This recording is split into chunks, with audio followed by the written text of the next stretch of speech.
Gospodin Mladen Rogina, izvolite. Dobro jutro, evo sve vas pozdravljam na ovom posljednjem aktualnom satu, pomalo predizborne prirode. Vidimo da su se svi vijećnici sad aktivirali na kraju. Nadam se da ćemo se vidjeti u novom sazivu uživo. Evo, posljednjih godinu dana hrvamo se s pandemijom i postaje sve zanimljivije.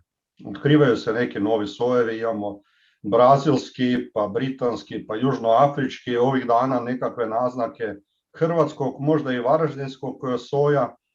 Bilo bi zgodno da ga zaštitimo kao autohtonu vrstu poput klipića ili varaždinskog zelja, pa onda nek bude varaždinski covid.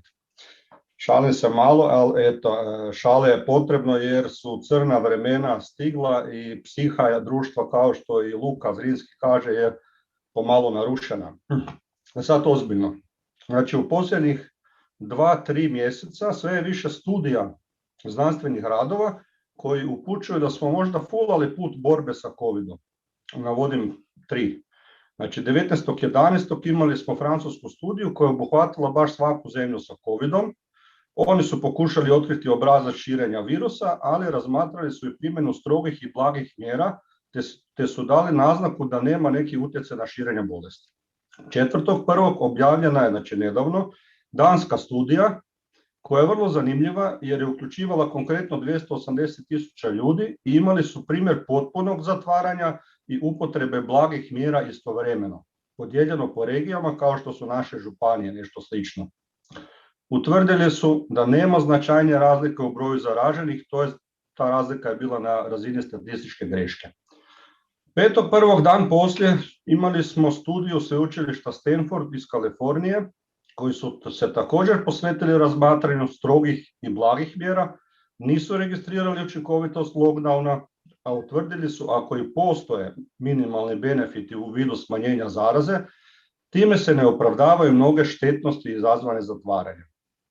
Navode primjere štetnosti u vidu povećanja ne-covid bolesti radi propuštene zdravstvene skrbi, pogoršanje mentalnog zdravlja, povećanje samoubojstva, povećana uporaba narkotika i predoziranja, veći broj slučajeva obiteljskog nasilja, te naravno katastrofalan utjecaj na gospodarstvo i ekonomiju.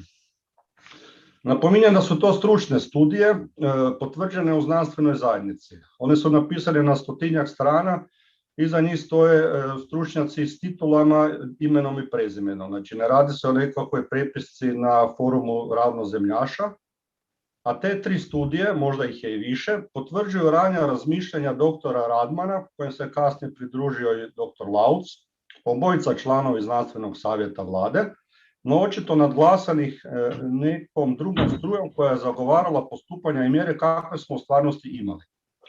Primjetan je bio i doprinos gospodina župana, to je zagovaranju strožih mjera. Stoga me zanima, gospodine župane, smatrate li da ste ispravno postupili, jeste li zadovoljni postignutim, odnosno da li bi možda postupili drugačije da ste imali rezultate spoznaje ovih novih studija?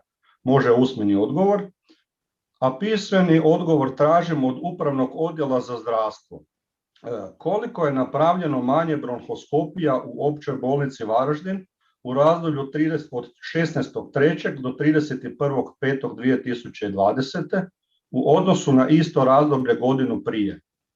Sigurno neće biti problem izvaditi taj podatak jer imam spoznaju da je ovoga pregleda napravljeno vrlo malo, što je užasno loše i time se primjerice ne otkriva rak pluća na vrijeme, a porazne rezultate općenito kod nepostupanja sa svim teškim bolestima ćemo vidjeti tek za 2-3 godine, nažalost. Evo, hvala. Hvala vam na pitanju.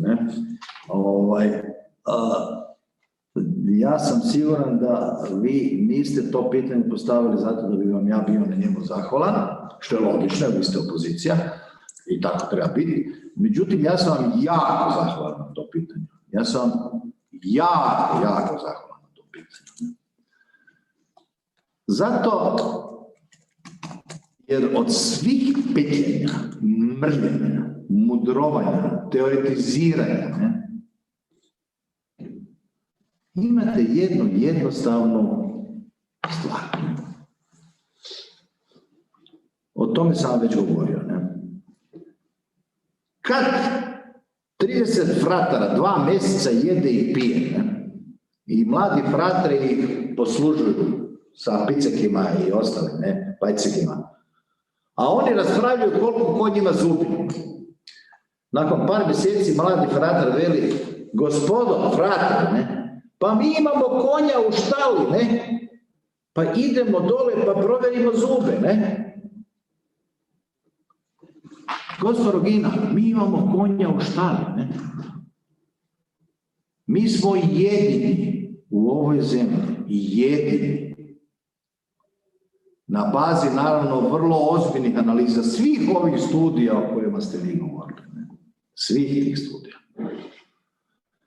I na bazi, naravno, stavova koji su bili u odnosu na ovog stručnjaka koji ste naveli, Lauca i slično. Vjerojatno se više ne javljamo, ne valjda reći. Više shvatio da je bolje da se ne javljamo. A Lauc tu i tamo nešto zine, ne? Komentari svih njih su bili, recimo, ja mogu poslati službeni komentar. Vrhunski ljudi, svjetski. Za Lauca, ovako ide komentar, na njegovih 10 točaka, ovako ide. Laže, laže, laže, laže, mulja, mulja, laže, laže, laže. To je taj na kog se vi pozivate, ne? I svi su mu to rekli s razlogom, ne? Na kraju je sam sebi rekao da laže, ne? Prekričet, ne? Ako se sjećate, a podsjećat ću vas, da mi je tu nešto petljao kad smo mi uveli mjere, da sve to skupa nema smisla, jer da je 10 puta veća, 10 puta, mogu vam poslati njegove pisane dokumente, ne?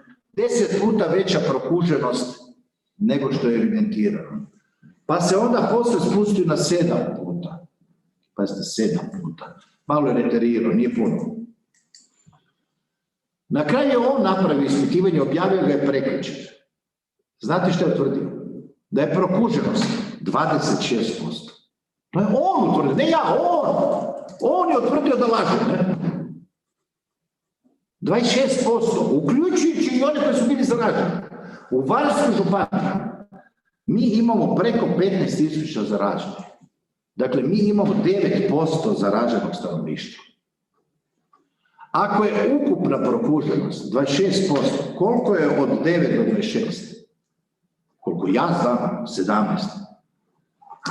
Koliko je puta 17 veće od 9? Recimo 2 puta. Dakle, od svih njegovih trabunjanja gluposti, ne?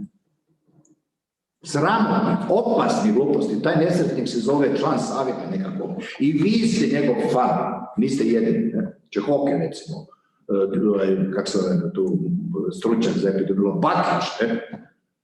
To su takvi, jel? Dakle, pokazalo se da nije 10 puta, da nije 7 puta, nego da je manje od 2 puta. Šta to znači? To znači da smo spasili ovu zemlju, ne samo ovu županiju, kad smo natjerali nacionalni stožer da prihvati mjere koje su se bazirale primarno na zatvaranje ugostiteljstva, da smo iz županije sa 1216 incidencije na 100.000 došli na 50, pazi, od 1216 na 50, pa koliko je to? Pa lako izračunati, ne? Lako izračunati. Sami si to zbrojite, jel? Mislim, 24,3 puta, 24,3 puta smo smanjili incidencija. Molim? 96. Minus 96%. Da, za 96%, ne?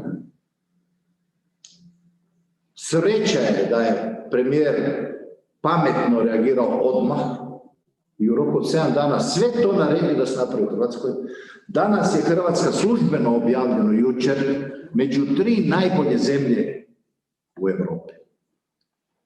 Da smo slušali ovakve kao vi, gospodine Rugina, 1000 mrtvih, ne bi bili danas na 5, nego na 10-15 tisuća. Zemlja bi bila mrtva, bolnice bi nam bili smo na 278 u bolničkom sustavu, ne? Na 278 smo pucali nam na sve strane. Danas smo 46. Da, danas smo na 46. Ne? Danas smo bolji od prosjeka Hrvatske. 7-dnevna incidencija, bili smo najgore u Europi. Ne? Dakle, mi sad ulazimo u sezonu kao država, mi kao županija ulazimo u sezonu kao jedna od 3 najbolje zemlje. Jedna je Finska, druga je, ne znam, mi smo jedna od 3.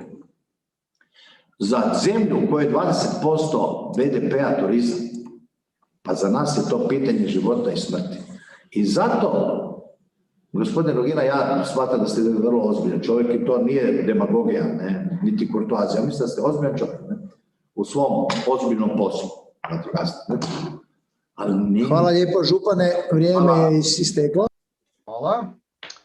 Eto, bio sam pomalo iznenađen kad sam vidio dnevni red i na njemu rebalans proračuna. Malo je neobičajno da se 2 mjeseca po donošenju proračuna ide u njegove promjene. Koliko se sjećam, nije bilo takve situacije u prošle 4 godine.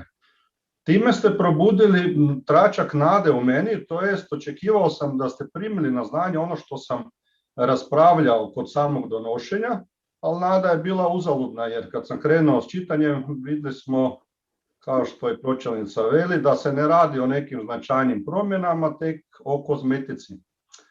Umjesto da ste povukli ručno, obznanili da smjer kojim se ide nije dobar i da pokušate ispraviti pravac, pogotovo zbog novo nastalih korona okolnosti, no vi prema rebalansu idete i dalje po starom, pravite se da ne vidite.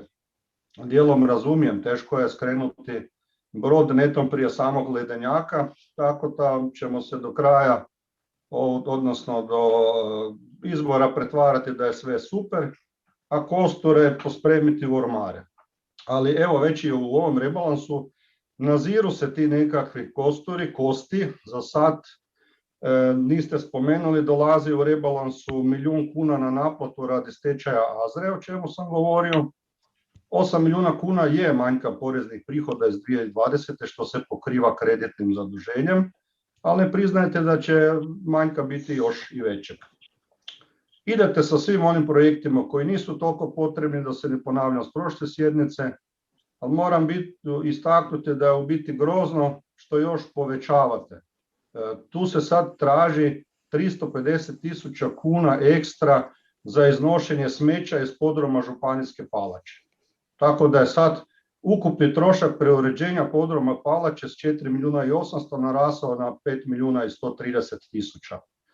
A kako smo vidjeli na primjeru vodotornja kojeg i sad povećavate za 100.000 kuna jer se opet nešto otkrilo da ne štima sa hodnicima, bit će u tom stilu i povećanja za podrum Županijske palače na više. Zato ne mogu ja to podržati. Znam da ćete reći da se ponavljam, da stalno isto o propasti pričam.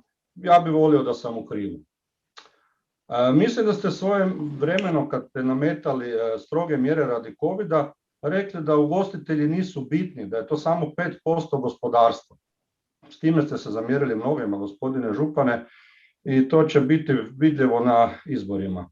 Ne razumijem u biti kako ste mogli tak nešto izjaviti, jer onaj koji je ekonomsku školu vidio samo na TV-u zna da je sve povezano. Ako vam baš moram crtati, evo neka par primjera. Znači u prošlom valu COVID-a, na samom početku, prijatelj mi je rekao, u stvari radio je kao dostavljač pića za kafiće. Povezana djelatnost, dobio je otkaz odmah, nema distribucija pića. Ako kafići ne rade, nema primjerice potreba za reklamama, banerima, suncobranima. Manje radi i naša tvrtka Vis. Nema događaja, ne angažiraju se muzičari, razglas, nema čistačica, nema taksista prometa, nema hostesa koje su biti kćeri studentice roditelja koje su na taj način krpale džeparac i kupovale, ne znam, iPhone za selfije. Manja prodaja mobilnih uređaja, manja prodaja mrežastih čarapa, baš šta hoćete, donjeg veša, ne noseju žene, mislim, nije ovo šala, to je konkretno, podaci su da je evidentiran pad tekstilne industrije 20%. Uostalom imate pod nosom naš slučaj Kalcedonije koji sele u BiH. Nešto su zakamuflirali da idu s preraspodjelom radnih mjesta, ali uglavnom ne piše im se dobro. I vi onda pričate o 5% kao da je to izolirano. A bitno je, sve je bitno i povezano. Znači mali pomaci na jednoj strani vežu hrpu drugih stvari. Tako da i dalje tvrdim da jašemo na spirali koja ide prema dnu, a najgore kod svega toga je pretvarati se slijepcem. Evo danas na dnevnom redu imamo izvješće HZZO-a i tu je zabilježeno 16% porasta nezaposlenosti u odnosu na isto prošlogodišnje razdoblje. S tim da moramo imati na umu da su podaci zavoda jako latentni.